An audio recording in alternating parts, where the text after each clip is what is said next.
പുതിയ കാലത്തെ മാറ്റങ്ങൾ ഉൾക്കൊണ്ട് ടെലിവിഷൻ OTT രംഗങ്ങളിൽ സി ശക്തമായ സാന്നിധ്യമാകുമെന്ന് Zee Entertainment Enterprises Limited CEO Puneet Goenka. ഇന്ത്യയിൽ നിന്നുള്ള കമ്പനി എന്ന നിലയിൽ തങ്ങൾ ഇവിടെ വേരുറപ്പിച്ചു നിൽക്കുമെന്നും കമ്പനിയുടെ വളർച്ചയിൽ സന്തോഷമുണ്ടെന്നും പുനീത് ഗോയങ്ക സി ബിസിനസ് മാനേജിംഗ് ഡയറക്ടർക്ക് നൽകിയ അഭിമുഖത്തിൽ പറയുന്നു. ബോർഡ് മെമ്പർ സ്ഥാനത്ത് നിന്ന് മാറിയതിനാൽ കൂടുതൽ സമയം ബിസിനസ്സിൽ ശ്രദ്ധ കേന്ദ്രീകരിക്കുവാൻ സാധിക്കുന്നതായി പറഞ്ഞു തുടങ്ങിയ പുനീത് ഗോയങ്ക 2023 ഡിസംബറിൽ 10.2% കമ്പനിയുടെ ലാഭം ഒരു വർഷം കഴിഞ്ഞപ്പോൾ 16.1%-ലെത്തിക്കാൻ സാധിച്ചെന്ന് ചൂണ്ടിക്കാട്ടി. ഡയറക്ടർഷിപ്പിൽ നിന്ന് മാറിയതിനാൽ മറ്റു കാര്യങ്ങൾക്ക് വേണ്ടി സമയം ചെലവഴിക്കാതെ ബിസിനസ്സിൽ കൂടുതൽ ശ്രദ്ധ കേന്ദ്രീകരിച്ചു.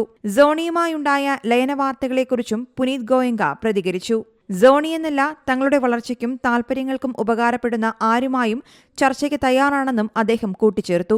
मेरा ये मानना है कि अगर आज भी भले वो सोनी हो या कोई और हो, कोई भी प्रपोजल मेरे पास लेके आते हैं जो कि शेयर होल्डर्स के हित में है, कंपनी के हित में है, मेरे एम्प्लॉयज़ के हित में है, तो मैं उसको 100% कंसिडर करूँगा. आप ओपन है? एकदम ओपन है. പുതിയ കാലത്ത് OTTയും ടെലിവിഷനും ആവശ്യപ്പെടുന്ന രീതിയിൽ മാറി ചിന്തിച്ച കൂടുതൽ കാമ്പുള്ള ഉള്ളടക്കം കുറഞ്ഞ ചെലവിൽ പ്രേക്ഷകരിലേക്ക് എത്തിക്കുമെന്ന് പുനീത് ഗോയങ്ക പറഞ്ഞു. ഇതിനായി പുതിയ സീരിയലുകളും TV ഷോകളും മികച്ച സിനിമകളും നിർമ്മിക്കും. TV പ്രേക്ഷകർക്ക് OTTയിൽ പ്രത്യേകമായി കണ്ടന്റുകൾ ഉൾപ്പെടുത്തും. സെബിയുമായി ബന്ധപ്പെട്ട് നടക്കുന്ന അന്വേഷണങ്ങളോടും അദ്ദേഹം പ്രതികരിച്ചു.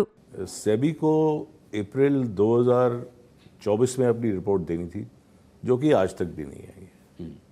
तो हम तो उसका वेट कर रहे हैं और मैं तो हमेशा से यही मानता हूँ, जो इस देश का नियम बोलेगा, जो रेगुलेटर बोलेगा, उसको हम फॉलो करेंगे.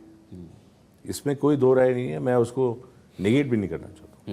बट इतना मैं कहना चाहूँगा कि जो उनका पहला एलिगेशन था, अगर आप SAT का ऑर्डर पढ़ेंगे, उसमें हर एलिगेशन को एड्रेस किया गया है. राइट. और हमारे खिलाफ कुछ नहीं पाया गया उसके अंदर.